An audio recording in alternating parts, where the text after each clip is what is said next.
नेता नगरी के इस सत्र में बात उत्तराखंड की होगी। वहां के बेरोजगार नौजवानों के साथ जिस तरह का भद्दा मजाक हो रहा है, जिस बेशर्मी के साथ भ्रष्टाचार कर रहा है सरकारी तंत्र, और उसके बाद जिस तरह के बयान दे रहा है गोया सारी सरकारी नौकरियां इन माननीयों के रिश्तेदारों के लिए ही संविधान के द्वारा आरक्षित की गई हों।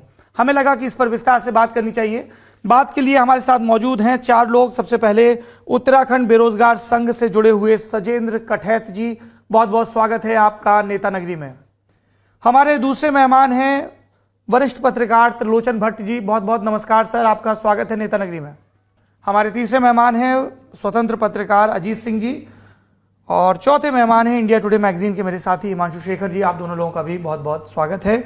सजेंद्र कठैत जी, उत्तराखंड बेरोजगार संघ, बताइए क्या गड़बड़ हुई? भर्तियों के नाम पर क्या चल रहा है उत्तराखंड में, देवभूमि में? आज उत्तराखंड का आम जनमानस इतना खिन्न भिन्न हो गया इस सरकारी व्यवस्था से कि 15 लाख, 20 लाख, 25 लाख में आपने सरकारी नौकरियों को नीलाम कर दिया है। एक ऐसी व्यवस्था यहाँ पर बन गई है कि मेहनती दिन रात लाइब्रेरियों में, कोचिंग संस्थानों में पढ़ने वाला बच्चा, जिसके माँ बाप के लाखों रुपया खर्च हो रहा है, वो हताश है। और 15 लाख, 25 लाख ऐसे लोग जिन्हें उस आयोग की फुल फॉर्म नहीं पता, वो लोग टॉप कर जा रहे हैं, वो लोग इस व्यवस्था के अंदर घुस जा रहे हैं। तो ये बहुत बड़ा मकड़जाल एक बना है। इसमें अधिकारी से लेकर नेताओं तक मुझे लग रहा है सबकी संलिप्तता है। अजीत सिंह जी, बताइए इस घोटाले पर अभी तक क्या क्या जानकारी सामने आई है और सरकार की तरफ से क्या रुख रखा गया है, और जिन लोगों के नाम सामने आए हैं उनकी क्या प्रतिक्रियाएं रही हैं? देखिए, ये जो पूरा घोटाला है, जो भर्तियों की जो लूट है, उसमें 2 तरह के मामले हैं जिनको थोड़ा सा अलग अलग करके हमको देखने की आवश्यकता है। एक तो वो मामले हैं जहां किसी आयोग ने, चाहे वो UKSSC है या दूसरी संस्था है, उन्होंने कोई परीक्षा कराई, लोगों ने फॉर्म भरे, उसके एग्जाम हुए और वो पेपर लीक हो गए या उनमें और किसी तरह की धांधलियां हो गई, उनकी शिकायत है। ऐसी कई भर्तियां हैं, एक नहीं है। इसमें फॉरेस्ट गार्ड की भर्ती है, वन दरोगा की भर्ती है, स्नातक स्तरीय परीक्षा है, और भी परीक्षाएं हैं। ये वही मामला है जिसमें जो सचिव हैं संतोष बडोनी, उनको निलंबित किया गया है। मैं वही एक्सप्लेन कर रहा हूं आपको जी। तो ये मामले हैं जहां धांधली हुई, पेपर लीक हो गया, या उस पेपर को वो पहले सामने आ गया, तो पेपर लीक वाले मामले हैं। जो UKSSC या इस तरह के हैं, उनमें 2 तरह की जांच चल रही है। एक तो विजिलेंस की जांच है और दूसरी जांच है STF की, जो पुलिस की जांच है जी। एक तो ये मामले हैं जिसमें बिल्कुल साफ तौर पे अभी तक 35 लोग गिरफ्तार हो चुके हैं, और उसमें कुछ कोचिंग कराने वाले लोग भी हैं, उसमें पुलिस विभाग के लोग भी हैं, उसमें सचिवालय के कर्मचारी भी हैं, और उसमें पूरे सिस्टम की एक मिली भगत सामने आ रही है कि किस तरीके से ये पेपर लीक हो रहे हैं। केवल अगर मैं एक परीक्षा का उदाहरण दूं, UKSSC की जो स्नातक स्तरीय परीक्षा है जी, में 260 लोगों ने 15 से 20 लाख रुपए में पेपर खरीदा। ये अब तक की जांच में सामने आ चुका है। 260 लोग को मल्टीप्लाई करें अगर हम, 15-20 लाख यानी 40-50 करोड़ का सीधा मामला है। और ये सब कोई ऐसा तो है नहीं कि किसी ने कोई डिमांड ड्राफ्ट दिया है, तो इसमें ब्लैक मनी भी इन्वॉल्व है, क्योंकि वो पैसा कलेक्ट हुआ है, उसमें से रिकवरी भी हुई है पैसे की, करीब करीब 70-80 लाख रुपए रिकवर भी हुए, किसी से 10 लाख, किसी से 20 लाख, इस तरीके से करके। तो मेरा कहने का मतलब ये, अगर इतना बड़ा घोटाला किसी और राज्य में होता तो अब तक ईडी की एंट्री वहां हो चुकी होती, क्योंकि इसमें मनी लॉन्ड्रिंग का मामला भी है। क्योंकि सैकड़ों की तादाद में उम्मीदवारों ने पर्चे खरीदे हैं जो लीक हुए हैं, और वो लीक कराने वालों ने जहां से प्रिंटिंग प्रेस थी उससे खरीदे, उन कंपनियों से खरीदे हैं। तो मोटा मोटा अनुमान ये है कि 10 करोड़ 15 करोड़ में पेपर खरीदा गया, आगे 40-50 करोड़ में बिक गया है एक परीक्षा में, और ऐसी तमाम परीक्षाएं हैं। तो एक तो इस तरह के मामले जिसमें अभी तक 35 गिरफ्तारियां हुई हैं, बट उनमें जो सबसे बड़ा, अगर हम कहें पॉलिटिकली जो सबसे बड़ा व्यक्ति है, वो हाकम सिंह है, जो किसी जमाने में खानसामा होता था एक DM का, और आज उसके पास तमाम रिजॉर्ट हैं, जिला पंचायत सदस्य बन गया वो इलेक्शन लड़के, और भाजपा का बड़ा पदाधिकारी रहा है वो। अभी इस मामले में आने के बाद उसको निष्कासित किया गया पार्टी से, लेकिन सब किसी ने उसको डिसोन इस तरह से नहीं किया कि हम इसको नहीं जानते, जैसा आमतौर पे होता है, क्योंकि वो भारतीय जनता पार्टी का एक स्थापित कार्यकर्ता है, स्थापित नेता है उत्तरकाशी जिले का। और उसका अच्छा खासा रसूख है, उसकी तस्वीरें प्रदेश के हर उस व्यक्ति के साथ है जिसका थोड़ा भी जनाधार है या जो थोड़ी भी उसकी हैसियत है, ऐसे हर आदमी के साथ, उसमें हर कोई शामिल है। उसकी फोटोएं प्रदेश के डीजीपी के साथ भी है, उसकी तस्वीरें प्रदेश के तमाम मंत्रियों के साथ है। ये एक आश्चर्य की बात है कि भारतीय जनता पार्टी का इतने बड़ा व्यक्ति पार्टी से जुड़ा हुआ और जो जिला पंचायत सदस्य भी है, उसका वो मुख्य अभियुक्त बना, गिरफ्तार हुआ, और ये कोई राष्ट्रीय मुद्दा नहीं बन पाया। और ये यहां लोगों की एक आम शिकायत भी है नेशनल मीडिया से कि उन्होंने इतने बड़े मामले को राष्ट्रीय स्तर पर नहीं उठाया, जबकि स्थानीय मीडिया इसको उठा रहा है अपने तरीके से। तो एक तो मामले ऐसे हैं जो पेपर लीक हुए हैं, पेपर बिके हैं, अभ्यर्थियों ने खरीदे हैं, किसी ने लोन लेके खरीदा, किसी ने किसी तरीके से खरीदा। और आश्चर्य की बात यह है कि 40 उम्मीदवार ऐसे अभी तक की जो जांच में सामने आया है, वो पेपर लीक होने के बावजूद 15-20 लाख में पेपर खरीदने के बावजूद भी फेल हो गए। 220 उम्मीदवार ऐसे हैं जो करीब लग रहा है कि इस एक परीक्षा में जो यूके SSC की परीक्षा है, उसमें 200 से ऊपर उम्मीदवार ऐसे हैं जो इस पेपर लीक के जरिए पास होने में कामयाब रहे। और उनमें से कई उम्मीदवार अब डर की वजह से सामने आ रहे हैं, पुलिस को कह रहे हैं कि हम अपनी भूल या अपना ये स्वीकार करते हैं, अपना गुनाह। तो एक तो ये मामला है। अब हुआ क्या, जैसे ही ये पेपर लीक वाला मामला सामने आता है, इसी के पैरेलल एक पॉलिटिकल, इसने पूरा हलचल मचा दी है पूरे राज्य की राजनीति में, और इवन भारतीय जनता पार्टी की भीतर अंदरूनी राजनीति में भी इसने हलचल मचा दी। तो होता क्या है, जैसे ही ये मामला सामने आता है और ये गिरफ्तारियां होने लगती हैं, और उसमें राजनीतिक लोगों की गिरफ्तारियां भी होने लगती हैं, और सवाल ये उठता है कि इतने बड़े गिरोह ने पेपर लीक किए हैं, तो इनका आका कौन है, इनके ऊपर किसका हाथ है? क्या ये इतने बड़े लेवल का जो घोटाला है, क्या ये बिना किसी, ये छोटे कर्मचारी जिसमें कुछ पुलिस कांस्टेबल भी हैं, कोई क्लर्क है, कोई कोचिंग सेंटर वाला है, तो क्या ये किसी बड़े व्यक्ति की, किसी बड़े सत्ताधारी व्यक्ति की मिली भगत या उसके प्रेशर के बिना ये संभव है? ये सवाल उठने लगे। तो उसके बाद क्या होता है कि विधानसभाओं में भर्तियों का मामला उठता है, जो एक डिफरेंट मामला है, उसका डिफरेंट मोडस ऑपरेंडी है। अब विधानसभाओं में क्या होता है, पिछले 20 साल से जब से उत्तराखंड बना है, विधानसभा में विधानसभा अध्यक्ष को चूंकि अधिकार होता है विधानसभा में स्टाफ रखने का, जैसे कि कई मंत्रियों को अधिकार होता है अपना OSD, अपना APS रखने का, उसी तरह से विधानसभा के संचालन के लिए कुछ टेम्परेरी नियुक्तियां या तदर्थ नियुक्तियां जिनको कहें हम, उनको करने का अधिकार है। उस अधिकार के इस्तेमाल जो होना चाहिए था, उसका दुरुपयोग करते हुए यहां बड़े पैमाने में भर्तियां हुई। ये एज ए काउंटर उछाला गया या सामने आया ये मामला, किसके, जो यूके SSC के अंदर या अलग अलग परीक्षाओं में जो धांधलियां पेपर लीक्स हुए हैं। यहां पे और एक कदम आगे की चीज हुई है। यहां कोई परीक्षा नहीं हुई, विधानसभा की बात कर रहा हूं मैं, विधानसभा में कोई परीक्षा नहीं हुई, कोई एंट्रेंस नहीं हुए, किसी ने अप्लाई नहीं किया, केवल सादे कागज पे एप्लीकेशन के द्वारा, उसमें कई आवेदन तो ऐसे हैं कि मैं बहुत गरीब व्यक्ति हूं, मुझे नौकरी की जरूरत है, मेरी हालत खराब है, कृपया मुझे नौकरी दे दीजिए। ऐसा पूरे देश में ही अकेला मामला होगा जहां सादे कागज पे हाथ से लिखे हुए एप्लीकेशन से विधानसभा में नौकरियों की बंदरबाट हुई, और उसमें सभी पार्टियों के, भाजपा के, सभी कई मंत्रियों के, उसमें रेखा आर्या के से जुड़े हुए जो लोग हैं उनके भी जो मंत्री हैं उनके लोगों को नौकरियां मिली, और मदन कौशिक जो प्रदेश अध्यक्ष रहे हैं उनसे जुड़े लोगों को नौकरियां मिली। इवन जो मुख्यमंत्री पुष्कर सिंह धामी, उनके जो OSD रहे हैं, उनके जुड़े हुए लोगों को नौकरियां मिली।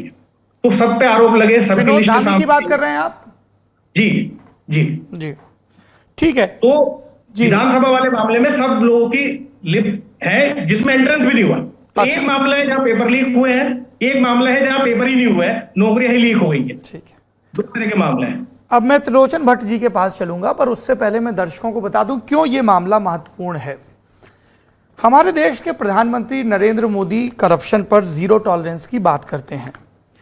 हाल में उत्तराखंड में विधानसभा चुनाव हुए, इतिहास रचते हुए भारतीय जनता पार्टी दोबारा सत्ता में लौटी।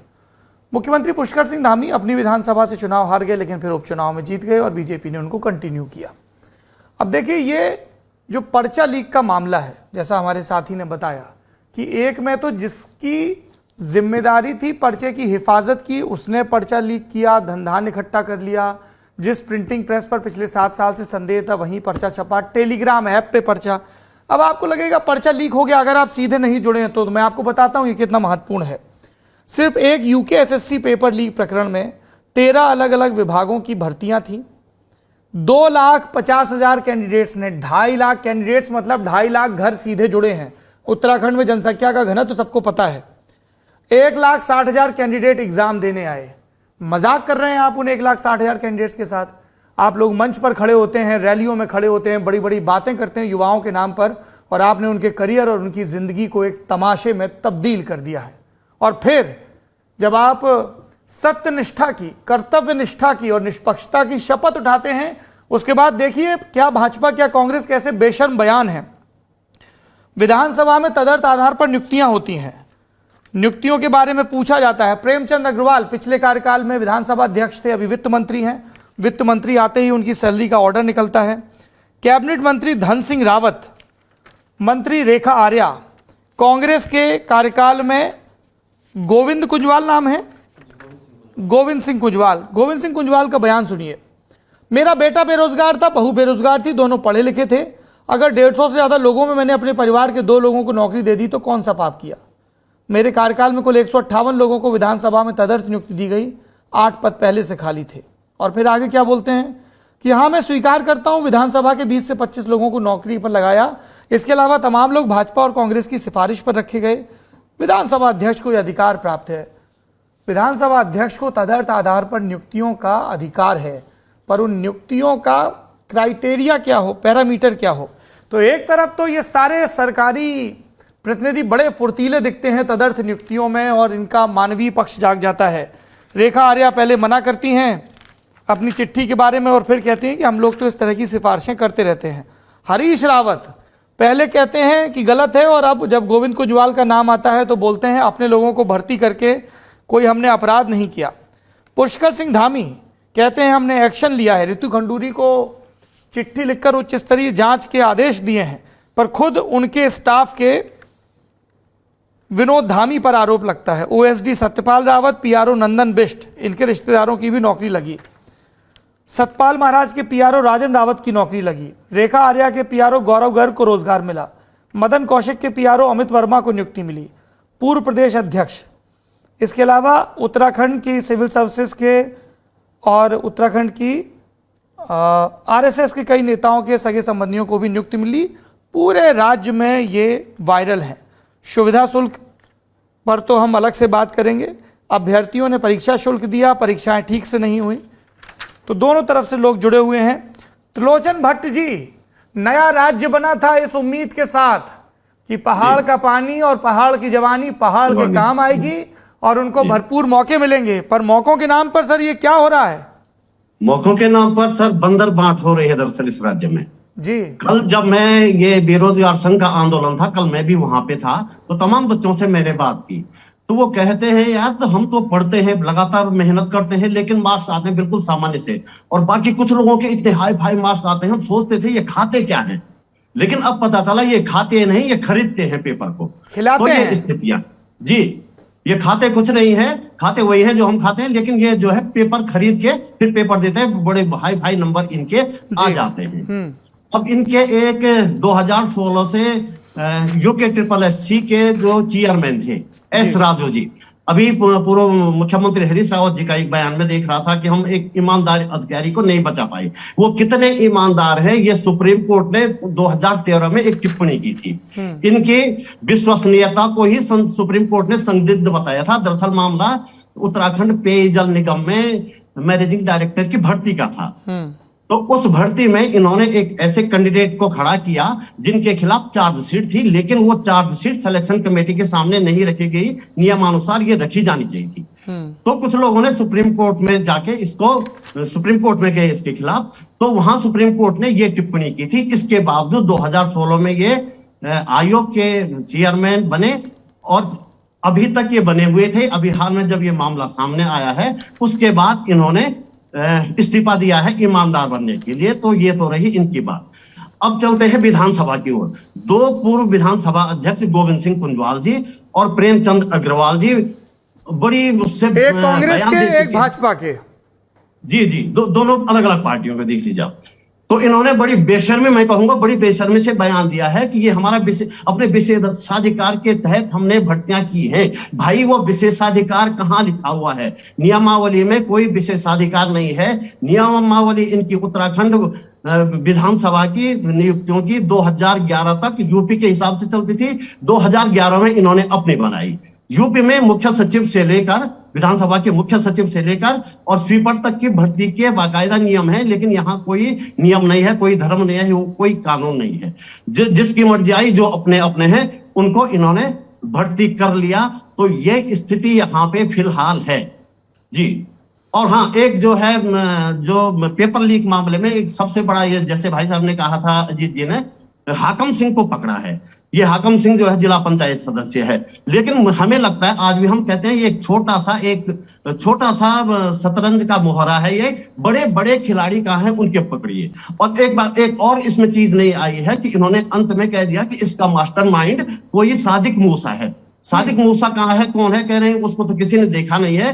तो इस तरह से हमें लगता है ये जो जांच चल रही थी, एसटीएफ जो जांच कर रही थी, उसको भी भटकाने की कोशिश की गई है। और ये विधानसभा वाले मामले में न सिर्फ नेताओं के लोग लगे हैं, बल्कि अधिकारियों के भी लगे हैं, ब्यूरोक्रेट्स के लगे हैं, और पत्रकारों के आदमी भी लगे हैं। अभी एक किस्सा मैं आपको बताना चाहूंगा। किसी पत्रकार बोल सकता, अभी है ना टाइम सर?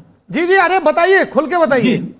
अभी एक पत्रकार साथी ने, जब इन पत्रकारों के नाम सोशल मीडिया पे आए, 5-6-7 पत्रकारों के नाम, किसी ने अपने भाई को लगाया, किसी ने अपनी पत्नी को लगाया, तो एक पत्रकार साथी ने फेसबुक पोस्ट लिखी, इन लोगों के नाम लिखे, और इन्होंने ये लिखा था कि भाई ऐसे में जो है, जब ये नाम आ रहे हैं तो हम जैसे पत्रकारों को भी लोग शक की नजर से देखते हैं, और मुझे उम्मीद है कि ये पत्रकार साथी स्पष्टीकरण देंगे। उम्मीद है इन्होंने ऐसा नहीं किया होगा।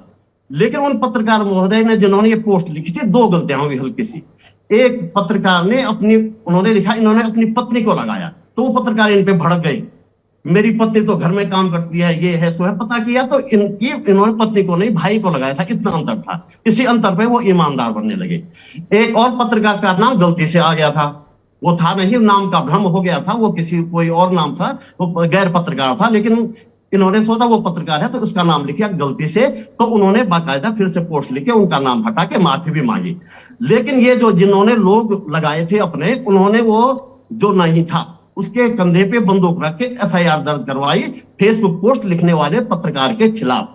और बाकायदा, अब इसमें कोई मेरे समझ से ऐसी कोई बात तो बनती नहीं थी, एफआईआर वाली जो थी, तो थाने में दबाव डला के उन पत्रकार साथी से वो पोस्ट डिलीट करवाई, थाने में बुला के। तो ये स्थितियां, ये ईमानदारी है यहाँ पे पत्रकारों की भी। जी, थैंक यू इसको पॉइंट आउट करने के लिए, क्योंकि कुछ पत्रकारों की वजह से पूरी पत्रकार बिरादरी का नाम खराब हो, ये भी ठीक नहीं है।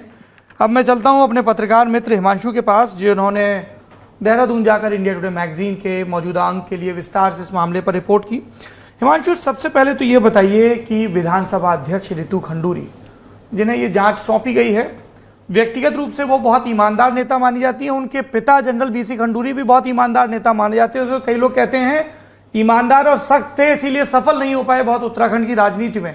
रितु खंडूरी ने और आपकी प्रदेश के डीजीपी से भी बात हुई है, प्रदेश के मुख्यमंत्री से भी बात हुई, इन सब ने क्या आश्वासन दिया है और आपको अपनी जांच में क्या पता चला? सबसे पहले तो रितु खंडूरी से ही बात शुरू करते हैं। जब ये मामला बढ़ा काफ़ी तेज़ी से, तो मुख्यमंत्री ने एक पत्र लिखा और उसके बाद रितु खंडूरी ने एक 3 सदस्यीय कमेटी बनाई है जांच के लिए। जी।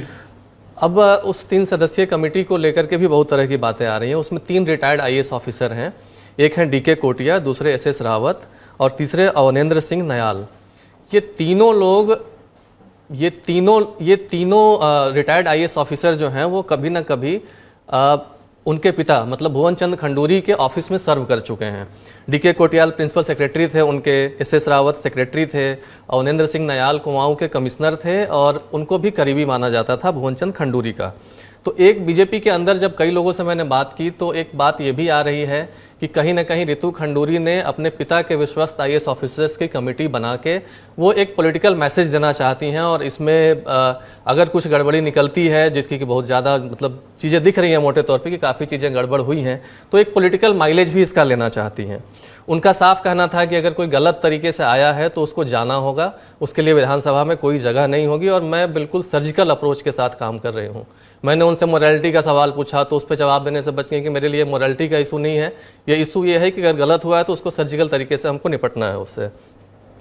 अब मुख्यमंत्री से बात हुई, मुख्यमंत्री से यूकेएसएससी के मामले में और सारे जो जांच चल रहे हैं उन सारे विषयों पे बात की, विधानसभा वाले विषय पे भी बात की। उनका भी यही कहना था कि हम इस बार इसको एक नज़ीर बनाएंगे, इसको एक मिसाल बनाएंगे ताकि आगे से कोई हमारी भर्ती परीक्षाओं में धांधली की कोशिश ना कर सके, ऐसा कुछ आगे ना हो सके। डीजीपी का कहना था कि विधानसभा का इशू हमारे परव्यू में नहीं है, लेकिन हम जांच कर रहे हैं यूके का और 3-4 मामलों की जांच हो रही है। दरोगा भर्ती परीक्षा का उल्लेख हुआ, अभी वीडियो वीपीडीओ भर्ती का हुआ, सचिवालय रक्षक भर्ती का हुआ, न्यायिक सेवा में जूनियर सहायक भर्ती किए गए हैं उनकी जांच का विषय आया। तो इन सारे भर्तियों में डीजीपी का ये कहना था कि हमने 40 दिनों में 34 गिरफ्तारियां की हैं, तो हम अपने तरीके से काम कर रहे हैं, कोई पॉलिटिकल प्रेशर नहीं है इसमें। लेकिन ये जो बात बार बार आई, हमारे से पहले के भी लोगों ने कहा कि अभी जो लोग पकड़े गए हैं वो कहीं ना कहीं उनको छोटी मछली माना जा रहा है इस पूरे खेल में। बड़े नाम कौन से हैं, उनके पॉलिटिकल आका कौन से हैं, अभी उन तक जाँच नहीं जा रही है। कुछ लोग एसटीएफ की तेजी को कांग्रेस की तरफ से सीबीआई जांच की मांग को भी एट्रीब्यूट कर रहे हैं और ये कह रहे हैं कि बेरोजगार संघ और कांग्रेस की ओर से सीबीआई जांच की मांग हो रही है, तो कहीं ये लग रहा है कि सेंटर के पास ये जांच ना चली जाए, इसलिए एसटीएफ बहुत तेजी से काम कर रही है और इसमें बहुत कई गिरफ्तारियां हो रही हैं। हैरानी की बात यह है कि आपको ऐसी ऐसी कहानियां मिलेंगी इसमें यूके के मामले में जिन लोगों की गिरफ्तारी हुई है। बताइए जरा दर्शकों को विस्तार से। जैसे हाकम सिंह का नाम आया, काफी कई बार आया हाकम सिंह का नाम। सदस्य भाजपा नेता हाकम सिंह भाग गए थे, फिर गिरफ्तार हुए बॉर्डर पे। जी, हाकम सिंह की कहानी ये है कि ये उत्तरकाशी के रहने वाले हैं। उत्तरकाशी में कुक से इनकी शुरुआत होती है, एक डीएम साहब के कुक होते थे और बाद में जब वो हरिद्वार आए तो इनको अपने साथ ले आए, फिर उनकी गाड़ी चलाने लगे, ड्राइवर हो गए ये। और हरिद्वार में आके ही ऐसा कहा जाता है कि इनका जो यूपी में जो नकल का गैंग था उनसे परिचय हुआ और उसके थ्रू उत्तराखंड में भी नकल का एक सिस्टम बने, उसमें ये शामिल हो गए और आज इनके पास एक लग्जरी रिसोर्ट है उत्तरकाशी में, काफ़ी बेतहासा संपत्ति है इनके पास। और जो लग्जरी रिसोर्ट है उसके बारे में ये कहा जाता है कि उत्तराखंड के ही नहीं बल्कि राज्य के बाहर के भी मतलब बड़े बड़े जो लोग हैं उनकी आवभगत वहाँ पे की जाती है, वो आते हैं वहाँ पे। इसी तरह से दूसरे कैरेक्टर केंद्रपाल हैं, ये उत्तर प्रदेश के धामपुर के रहने वाले हैं। केंद्रपाल ऑटो ड्राइवर थे और उसके बाद इनकी एक कपड़े की दुकान पे काम करने लगे। फिर इनकी हाकम सिंह से मुलाकात होती है 2012 में हरिद्वार के अंदर और वहाँ से फिर ये नकल माफिया गैंग से जुड़ते हैं और फिर उसके बाद भी केंद्रपाल सिंह के पास बेतहाशा संपत्ति है। तीसरा कैरेक्टर है चंदन मनराल, ये बस कंडक्टर थे। बस में कंडक्टर का काम करते करते इन्होंने एक बस खरीदी, फिर बसों की लाइन लग गई और सबसे ज़्यादा जिसके बारे में बताया जाता है कि नेटवर्थ जिसका सबसे ज़्यादा 100 करोड़ से भी ज़्यादा की संपत्ति है वो चंदन मनराल हैं। तो इस तरह के लोग हैं जो इस पूरे भर्ती घोटाले को जिन लोगों ने अंजाम दिया है और जिनके पास काफ़ी पैसे और काफ़ी चीज़ें जोड़ी हैं, ऐसे लोगों की गिरफ्तारी हुई है। अब थोड़ा सा फिर वापस मैं लौटता हूँ विधानसभा वाले विषय पे कि वहाँ पे अभी पहले भी बात हुई कि किसी भी पार्टी के विधानसभा अध्यक्ष रहे हों, सब ने मनमर्जी चलाई है। उसमें एक फैक्ट ये है कि जिस विधानसभा के लिए उत्तराखंड में 70 लोगों की विधानसभा है, 70 विधायक होते हैं। आपको जानकर हैरानी होगी कि उत्तर प्रदेश से ज़्यादा कर्मचारी यहाँ पे हैं। उत्तर प्रदेश 403 सदस्यों की विधानसभा है और वहाँ पे करीब 500 कर्मचारी हैं और उत्तराखंड में करीब 550 कर्मचारी हैं। 70 पे? जी, 70 पे 550। 403 पे 500 लगभग, यहाँ 70 पे 550 काम ज्यादा करते होंगे माननीय विधायक मतलब, उत्तराखंड में, इसलिए उनको ज्यादा सहयोगियों की जरूरत पड़ती होगी। दिन रात चिंता तो रहते होंगे उत्तराखंड के नौजवानों के भविष्य के लिए, कैसे उनको रोजगार का अधिकार मिले, कैसे उनकी भर्तियां फुल प्रूफ हो, समय से भर्ती हो, भर्ती में किसी किस्म की गड़बड़ी ना हो। इसके लिए माननीय विधायक और विधानसभा अध्यक्ष दिन रात बहुत मेहनत करते होंगे, इसलिए कर्मचारी अतिरिक्त चाहिए होंगे। मतलब अगर औसत निकालें तो एक विधायक पे 8 कर्मचारी हैं उत्तराखंड विधानसभा के अंदर। और विधानसभा का परफॉर्मेंस देखिए, कितने दिन विधानसभा काम करती है। ये मैंने 5 साल का आंकड़ा निकाला है तो 2018 में उत्तराखंड विधानसभा मात्र 18 दिन चला है। 2018 में 14 दिन का है पूरा, 2019 में 18 दिन, 2020 में 12 दिन, 2021 में 11 दिन और 2022 में अभी तक 6 दिन।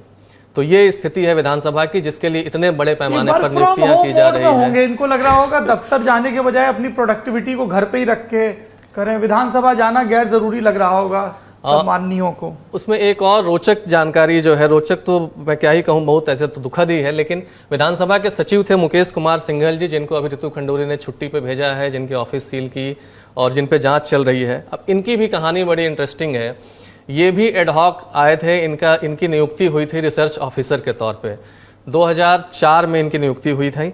उस समय ये एनडी तिवारी के करीब माने जाते थे, उस समय के कांग्रेस के जो मुख्यमंत्री थे। रिसर्च ऑफिसर के बाद ये उसी में उप सचिव हुए। फिर उसके बाद रिसर्च कार्डर में इनका कोई पोस्ट नहीं बचा, वो सबसे ऊंची पोस्ट थी रिसर्च कार्डर के अंदर। तो फिर इन्होंने जनरल एडमिनिस्ट्रेशन में अपना ट्रांसफ़र करवाया और ज्वाइंट सेक्रेटरी बने। अब ज्वाइंट सेक्रेटरी बनने के बाद क्या होता है कि एक बार उत्तराखंड में ऐसा प्रावधान है कि पूरे करियर में कोई भी ऑफिसर, एक शिथिलीकरण का प्रावधान है कि उसको थोड़ा सा नियम की अनदेखी करके एक प्रमोशन मिल जाता है। फिर ये एडिशनल सेक्रेटरी हो गए। इसी बीच में क्या हुआ कि जो विधानसभा सचिव थे पहले, वो रिटायर हो गए। अब एडिशनल सेक्रेटरी जब ये हुए तो एडिशनल सेक्रेटरी होते ही इनकी पात्रता हो गई सेक्रेटरी बनने की। फिर प्रेमचंद अग्रवाल ने इनको सेक्रेटरी बना दिया। तो इस तरीके से देखें तो एडहॉक कर्मचारी एक आता है और उसका बढ़ते बढ़ते बढ़ते बढ़ते आईएएस के रैंक तक पहुंच जाता है, और सेक्रेटरी के पोस्ट तक पहुंचने में जो 3 प्रमोशन आखिरी के हुए इनके, वो 2 महीने के अंदर हुए। तो पूरी तरीके से बंदरबाट, कोई नियम कानून नहीं, कोई कुछ नहीं, जैसे जिसकी मनमर्जी चल रही है। एक सादे कागज पे एप्लीकेशन लिख के नियुक्तियां हो रही हैं। और उन चिट्ठियों को आप पढ़ेंगे जो आवेदन दिए जाते थे, तो उसमें लाइन होता था, सूत्रों के हवाले से खबर मिली है कि आपके यहाँ ये पद खाली है, तो आप हमको उस पर नियुक्त करने की कृपा करें। और उस पर एक लाइन की टिप्पणी होती थी सेक्रेटरी की कि फलाने पद पे इनकी तदर्थ नियुक्ति करें। कोई डेट नहीं, कोई कुछ नहीं, और नियुक्ति हो जाती है वहाँ पे। अभी विशेषाधिकार की बात आई कि विधानसभा अध्यक्ष का विशेषाधिकार है, लेकिन विशेषाधिकार की जब भी हम बात करते हैं तो कॉन्स्टिट्यूशन उसमें एक सर्टेन जो है उसमें चेक्स एंड बैलेंसेज होते हैं। मैंने यही सवाल पूछा रितु खंडूरी से कि विशेषाधिकार की बात आ रही है। उन्होंने भी कहा कि ठीक है, कुछ स्पेशल पावर्स हैं स्पीकर के, लेकिन सारे स्पेशल पावर कॉन्स्टिट्यूशनल फ्रेमवर्क के अंदर हैं। कॉन्स्टिट्यूशनल फ्रेमवर्क ये है कि हमको सबको बराबरी का अधिकार देना चाहिए नियुक्ति के मामले में। अगर वो नहीं हुआ है तो उस विशेषाधिकार का कोई मतलब नहीं है। सारे विशेषाधिकार कॉन्स्टिट्यूशनल फ्रेमवर्क में है। तो ये मोटे तौर पे ये कहानी है इस पूरे उत्तराखंड विधानसभा भर्ती की और उत्तराखंड में कर्मचारी भर्ती की। पूरा बंदरबाट है। अजीत सिंह जी, आखिरी टिप्पणी, 2 मिनट बाकी है हमारे पास। क्या है अब आगे का रास्ता? नौजवान सड़कों पर है, सरकार ने जांच के आदेश दिए हैं, न्याय कब मिलेगा छात्रों को? क्या उम्मीद लगती है? देखिए, बड़ा संघर्ष अभी बहुत उनके आगे है, क्योंकि 2 चीजें बड़ी मुश्किल हैं। एक तो यहाँ जो दोनों राजनीतिक दल हैं वो कहीं ना कहीं इसमें लिप्त है, तो जो जिस किस्म का विपक्ष से प्रेशर बनना चाहिए वो नहीं बन पा रहा है उसमें। एक बात तो यह है। दूसरी बात यह है, जो पिछले 20 साल में राज्य बनने के बाद जो करप्शन हुआ है वो सिर्फ भर्तियों तक सीमित नहीं है। ये मामला केवल भर्तियों का नहीं है, इससे अंदाजा लगा सकते हैं कि बाकी डिपार्टमेंट की क्या स्थिति होगी।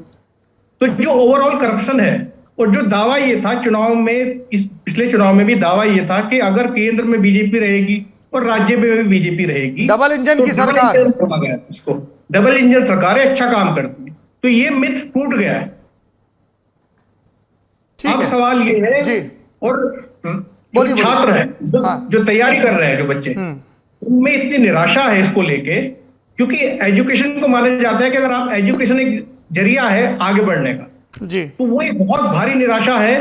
जिस लग रहा है कि नौकरियां सारी बिक रही है, ये स्थापित हो चुका है, और एक के बाद एक जिस तरह से खुलासे हुए हैं। तो अब इसमें आगे का रास्ता ये है कि कुछ ना कुछ ऐसा कदम, ये कैसे रुकेगी? आप सोचिए, माना जाता है कि ऑनलाइन जो परीक्षा होती है वो फिजिकल जो परीक्षा है, जो एक साथ जो ट्रेडिशनल तरीका है एग्जाम कराने का, उससे बेहतर है। यहां वन दरोगा की परीक्षा ऑनलाइन हुई थी, उसमें भी धांधली हो गई है। उसमें जिस कोई ठेका दिया था जिस कंपनी को, उसने खुद ही पेपर लीक कर दिए। ये मतलब जो ई गवर्नेंस के जरिए लीकेज रोकने की बात की जाती है। जी हिमांशु, बहुत इंटरेस्टिंग बात है। वन दरोगा वाली ऑनलाइन में जो बात चल रही है उसमें ये मामला कैसे सामने आया। मेरी डीजीपी से बात हो रही थी तो उन्होंने बताया कि माउस क्लिक का एनालिसिस किया गया, उसमें कई चीजें निकली कि कुछ कैंडिडेट्स ऐसे हैं जिनका पहले के 15 मिनट में ही वो पूरे 100 के 100 क्वेश्चन कर दिए उन्होंने। इतनी अद्भुत मेधा के धनी। 100 क्लिक और एग्जैक्ट 100 क्लिक। आप अगर किसी भी ऑनलाइन एग्जाम में बैठते हैं तो कई बार आप आंसर चेंज करते हैं, कई क्वेश्चन आप छोड़ देते हैं, फिर वापस आते हैं उसको करने के लिए। तो नॉर्मली क्लिक्स के नंबर ज्यादा होते हैं, फिर कुछ कैंडिडेट्स ऐसे मिले जो 1.5 घंटे तक उनका एक भी क्लिक नहीं है, एक भी सवाल नहीं किया है, और आखिरी के आधे घंटे में उनके सारे सवाल हो जाते हैं। तो ये भी एक देखा गया कि माउस क्लिक के एनालिसिस से कि मतलब ये सीधे सीधे धांधली का संकेत है। एक और interesting fact UK triple SC वाले मामले में, उसमें जो टॉपर हैं उन्होंने कुछ दिन पहले मतलब 4 दिसंबर 2021 को यूके ट्रिपल एससी का एग्जाम हुआ है, उसके कुछ दिन पहले 31 अक्टूबर को इंटर लेवल का एक एग्जाम हुआ था।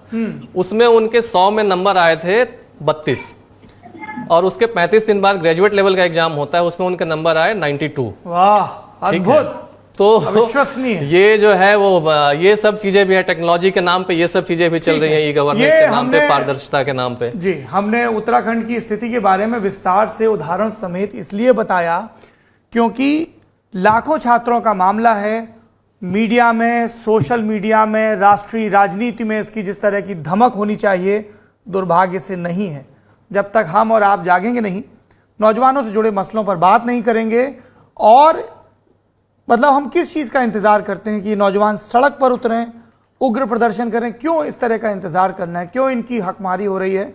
ये बड़ा सवाल है जो हमारे और आपके ऊपर भी है, क्योंकि हमारे जो भी नेता हैं, जिस भी राजनीतिक दल के, वो हमसे और आपसे शक्ति पाते हैं, इसलिए इनकी जवाबदेही भी हमारे और आपके प्रति। आप सभी मेहमानों का बहुत बहुत धन्यवाद।